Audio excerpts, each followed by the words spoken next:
What's up, everybody? Elon here, and welcome back to the Key of Solomon. Now, before we jump back into the book, I do want to address one thing. This book is very much with the fact it's called the Key of Solomon. It does very much seem to have a lot of stuff steeped in Christianity, ceremonial magic, but it is considered one of the more most powerful books to study from. Of course, with the fact that this book deals a lot in angels. Yeah, angels are not only in Christianity, but mostly in Christianity and Muslim that people are familiar with. But they do cross all cultures. So that being said, today we're starting with chapter 1 of book 1 in it. So let's jump into it. Concerning the divine love which ought to precede the acquisition of this knowledge. Okay, I did skip over one of my thoughts in the previous, just talking about I'm not Christian, so you don't have to be Christian to use this book. But let's go. Solomon, the son of David, king of Israel, hath said that the beginning of our key is to fear God, to adore him, to honor him with contrition of heart, to invoke him in all matters which we wish to understand, and to operate with very great devotion, for thus God will lead us in the right way.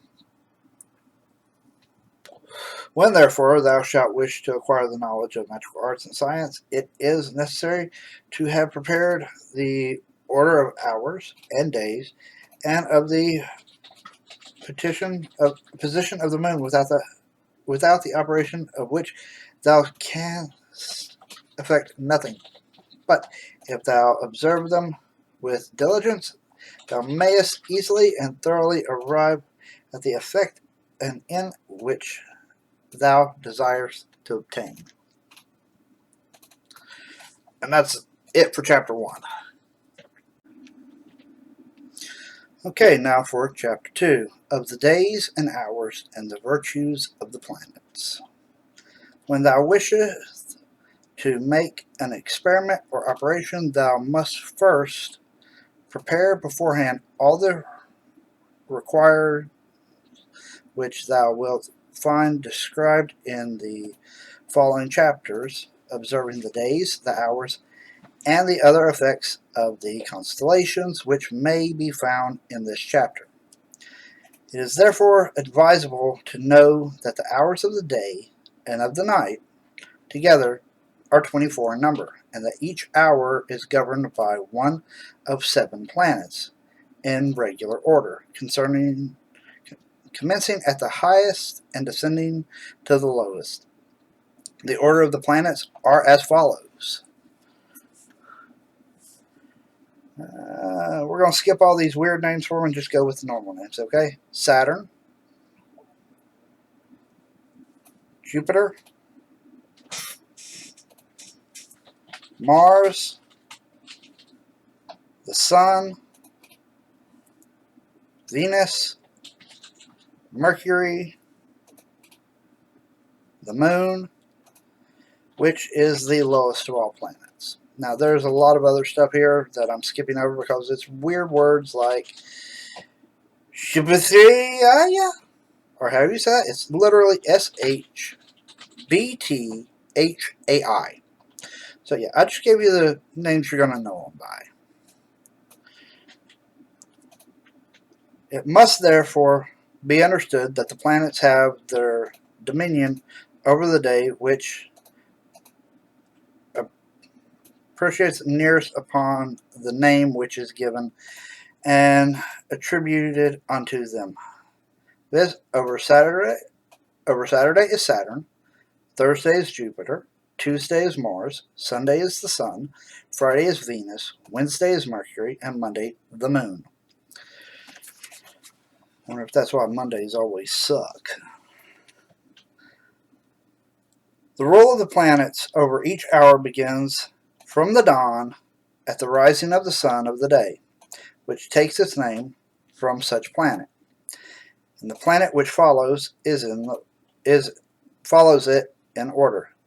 succeeds to the rule over the next hour. Thus, on Saturday, Saturday rules the first hour, Jupiter the second, Mars the third, and the Sun the fourth, Venus the fifth, Mercury the sixth, and the Moon the seventh.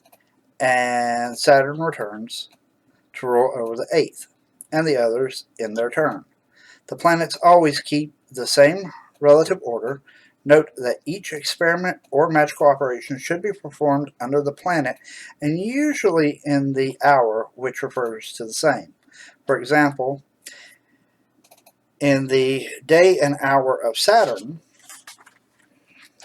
thou canst perform experiments to summon souls from Hades, but only of those who have died of natural death. Similarly, on those days and hours thou canst operate to bring either good or bad fortune to buildings, to have familiar spirits attend thee in sleep, to cause good or ill success in business, possessions, goods, seeds, fruits, and similar things, in order to acquire learning, to bring destruction, and to give death, and to sow hatred and discord. The days and hours of Jupiter are proper for obtaining honors, acquiring riches, constructing friendships, preserving health, and arriving at all that thou canst desire. On the hours and days of Mars, thou canst make experiments regarding war, to arrive at military honor, to acquire courage, to overthrow enemies, and further to cause ruin, slaughter, cruelty, discord, to wound, and to give death. The days and hours of the Sun are very good for performing experiments regarding temporal, wealth, hope, gain, fortune, divination, the favor of princes, to dissolve hostile feelings, and to make friends. The days and hours of Venus are good for forming friendships, for kindness and love, for joyous and pleasant undertakings, and for traveling. The days and hours of Mercury are good for operating, for eloquence and intelligence, prosperity to business, science and divinations, wanderings, apparitions, and the answers regarding the future. Thou canst also operate under this planet for thefts, writings, deceit, and merchandise. Some of y'all may want to know that if you got merchandise out there. This is when you want to address that. The days and hour of the moon are good for embassies, voyages, envoys, messages, navigation, reconciliation, love, and the acquisition of merchandise by water. Interesting, that one. Thou shalt take care to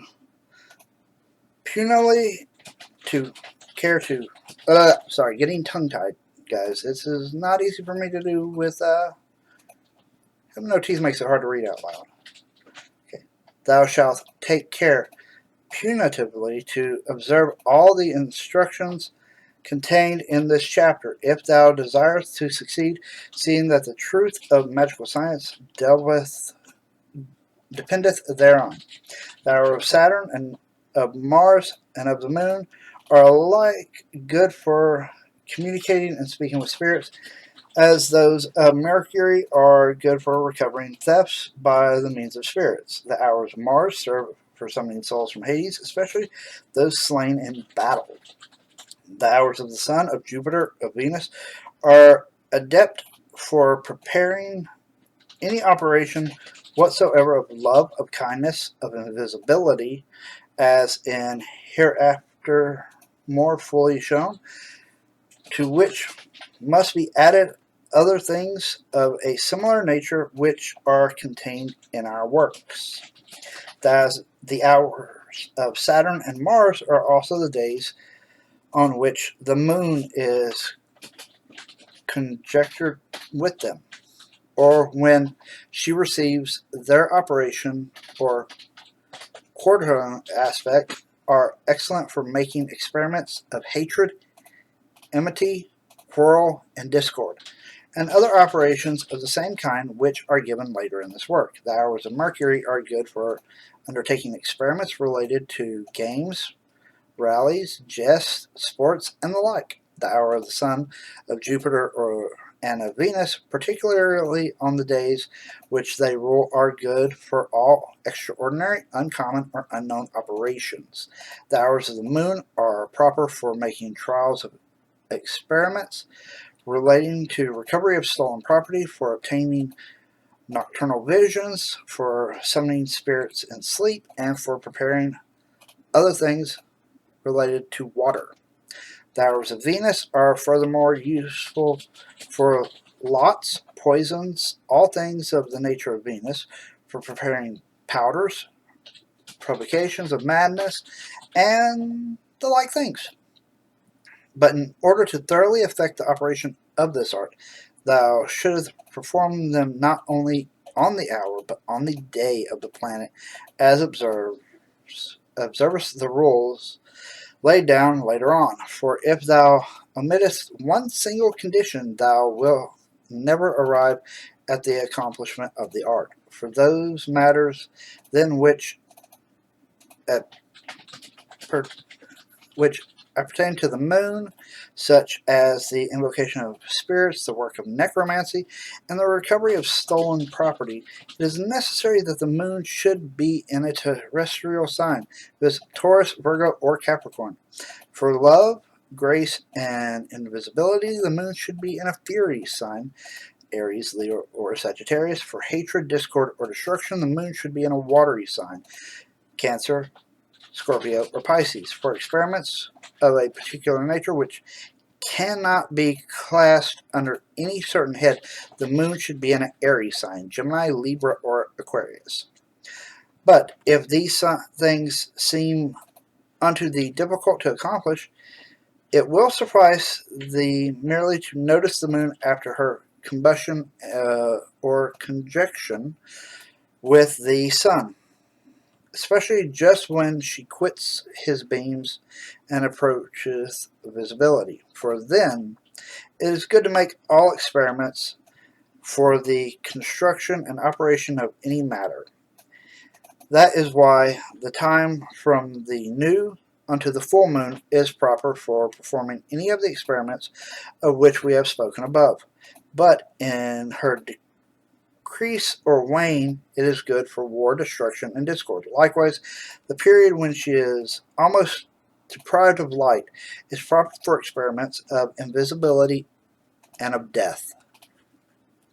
But observe inviolably that thou commence nothing when the moon is in conjecture with the sun, seeing that this is extremely unfortunate, and that thou wilt then be able to effect nothing. But the moon quitting his beams and increasing in light, thou canst perform all that thou desirest, observing nevertheless the directions of this chapter. Furthermore, if thou wishest to converse with spirits, it should be essentially on the day of Mercury and in his hour, and let the moon be in an airy sign as well as the sun. Retire thou then unto a secret place where no one may be able to see thee or to hinder thee before the completion of the experiment, whether thou shouldest wish to work by day or by night. But if thou shouldest wish to work by night, perform thy work on the succeeding night. If by day, seeing that the day beginneth with the rising of the sun, perform thy work on the succeeding day. But the hour of inception is the hour of Mercury. Rarely, since no experiment for converse with spirits can be done without a circle being prepared, whatsoever experiments, therefore, thou wishest to undertake for conversing with spirits therein, upon must learn to construct a certain particular circle, that being done, surround that circle with a circle of art for being caution and efficient. Okay, guys, that is the end of chapter 2, and that is all the time I have for recording today. You will notice that the pictures that have showed up in this recording are the same ones as in the last recording. I'm not going to add new pictures to be in it until we get to chapters that have them, which the next chapter does have a new picture in it. So look forward to that. It's a new diagram. But I do hope you all have enjoyed this and found it enlightening. If you are having trouble with understanding what I'm saying, I do highly recommend getting a copy of the book. I recommend that anyway if you're a practitioner. It's a good book to read over. It's very dry, and it's a lot of these and thous. So be prepared for that. But the knowledge that you can gain from it is immensely useful. That being said, I do want to thank you all for watching, and I will see you all next time.